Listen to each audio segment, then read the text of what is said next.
ভিডিওতে আমরা ষষ্ঠ শ্রেণী দ্বিতীয় পর্যায়ক্রমিক মূল্যায়নের গণিতের 16 নম্বর স্কুলের প্রশ্ন উত্তরগুলো আলোচনা করব। একের আয়তে দিয়েছে কত টাকার 20% 17 টাকা হবে। তাহলে লিখব 17 ভাজিত 20%। 20% মানে 20-র 100, আবার লিখবে 17 ভাজিত 20-র 100। এবার ভাগটা গুণ হয়ে যাবে, এটার অনন্যক হয়ে যাবে, মানে উল্টে যাবে। তাই লিখব 17 গুণ 100/20, 0 0 কেটে গেল, 10কে 2 দিয়ে কাটলাম 5, 5 17 85। তার মানে 85 টাকার 20% মানে হচ্ছে 17 টাকা। দিয়ে দিয়েছে একটি মাত্র তল দিয়ে তৈরি ঘনবস্তু, এখানে হবে বল। 3-এ দিয়েছে 0.5 মিটার সমান কত হেক্টোমিটার। 1 হেক্টোমিটার সমান হচ্ছে 100 মিটার, তার মানে 1 মিটার সমান 1-এর 100 হেক্টোমিটার। তাহলে 0.5 মিটার সমান 0.5/100। তাহলে 0.5 মানে আমি কি লিখতে পারি, 5-এর 10, আর এখানে 100 আগে থেকে একটা ছিল, তাই 100 গুণ 10 লিখলাম। তাহলে 100 আর 10 গুণ করলে হয় 1000, তাহলে 5-এর 1000। 3টে শূন্য, একটা হবে দশমিক, সে কোথায় বসবে, 3টে শূন্য মানে 3টে সংখ্যার বাঁদিকে আছে একটা সংখ্যা, তাই বাঁদিকে দুটো শূন্য দিয়ে তার বাঁদিকে দশমিক হয়ে বসে গেল একটা, তাই উত্তর হবে 0.005 হেক্টোমিটার। 4-এ দিয়েছে সঠিক উত্তরটি নির্বাচন করো। শুদ্ধ আবৃত্ত দশমিক সংখ্যা হবে, এখানে হবে সি এর দাগেরটা, কারণ এখানে দশমিক বিন্দুর পরের সংখ্যার মাথা থেকে পৌনঃপুনিক শুরু হয়েছে। 5-এ দিয়েছে একটা নির্দিষ্ট বিন্দু দিয়ে কটি সরলরেখা টানা যায়, অসংখ্য বলবে। 2-এ আসি, 2-এর আয়তে দিয়েছে দুটি জোড় সংখ্যার গসাগু সর্বদা 2 হবে। 3-এ দিয়েছে P Q R S x Y সরল রেখাংশ তিনটি একটি মাত্র বিন্দুতে ছেদ করলেও রেখাংশগুলিকে বলা হয় সমবিন্দু সরল রেখাংশ। 3 দুধের কৌটোর আকার চোঙের মতো। 4 দুটি সমান্তরাল সরলরেখা কখনোই পরস্পরকে ছেদ করে না। 5-এ দিয়েছে 22.93কে 1000 দিয়ে ভাগ করলে 22.93, সে নিজে একটা দশমিক ভগ্নাংশ, তো এটাকে 1000 দিয়ে ভাগ করব। তো আমি যদি দশমিক ভগ্নাংশটাকে সামান্য ভগ্নাংশে লিখি তাহলে পাবো 2293-এর 100। তাই লিখলাম 1000 গুণ 100, তাহলে গুণ হলে হবে 1 2 3 4 5। 5টা সংখ্যার বাঁদিকে একটা দশমিক হয়ে বসবে, ওপরে আছে 4টে, একটা মানে সংখ্যা কম, তাই একটা শূন্য বসিয়ে তার বাঁদিকে একটাকে দশমিক করে বসিয়ে দিলাম। 3-এর আয়তে দিয়েছে মানের ঊর্ধ্বক্রমে সাজানো, ক্রমে ঊর্ধ্ব মানে ছোট থেকে বড়। তো 0.6 পৌনঃপুনিক 3 পৌনঃপুনিক, একে সামান্য ভগ্নাংশে লিখলে হবে 63 99, 9 দিয়ে কাটলে 7-এর 11, তাহলে 11 6 4-এর লসাগু হবে 132। এবার একই হর বিশিষ্ট করলে হবে 84-এর 132, 110-এর 132 আর 9-এর 132। তাহলে মানের ঊর্ধ্বক্রমে সাজিয়ে পেলে ছোট থেকে সবার থেকে ছোট হচ্ছে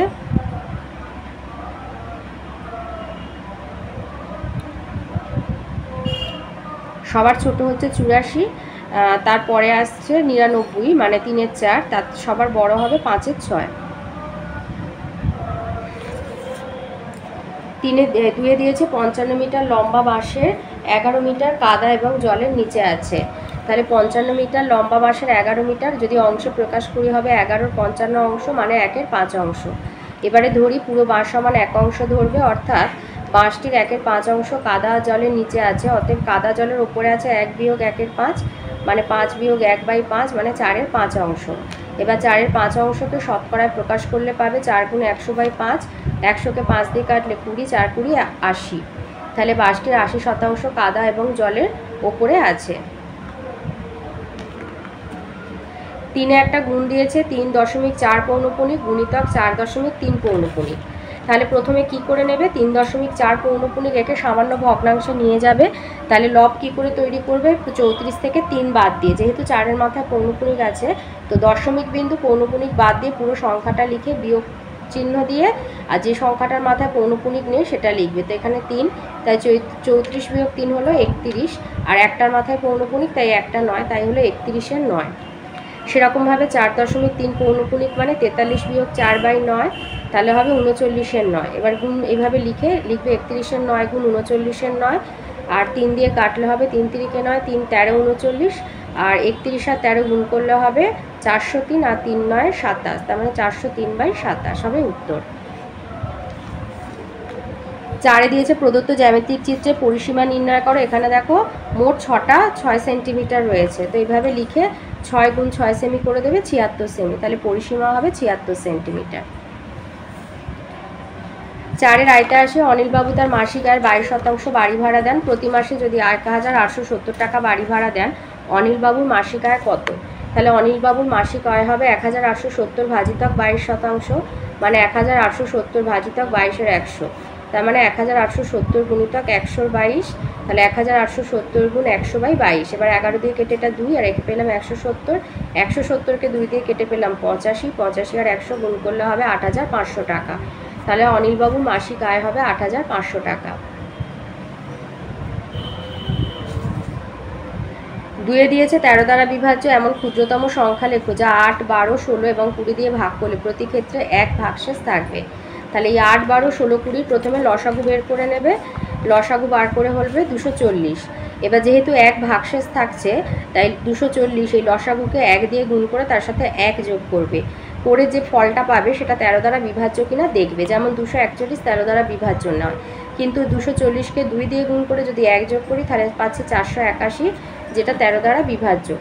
48-এর মধ্যে 13 যাবে 3 বার, 3 13 39, সেটা হবে 91, 7 13 91, তাহলে মিলে যাচ্ছে। তাই 481 13 দ্বারা বিভাজ্য, তাই নির্ণয় সংখ্যা হবে 481।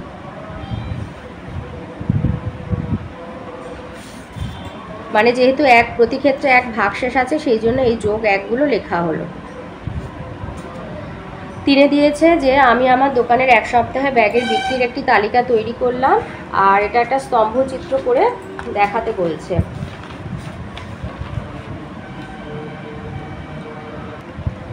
তো 1 একক সমান 5টি ব্যাগ ধরে অনুভূমিক রেখা বরাবর বারগুলোকে রাখবে, আর উলম্ব রেখা বরাবর ব্যাগ বিক্রির সংখ্যাটা রাখবে।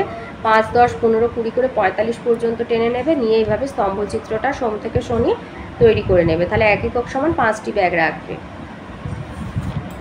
4-এ দিয়েছে প্রদত্ত চিত্রটি থেকে এই ছবিটা থেকে বলেছে ছেদবিন্দুগুলো লেখো, সমরেখ বিন্দুগুলো আর সমবিন্দু সরলরেখাগুলো লেখো।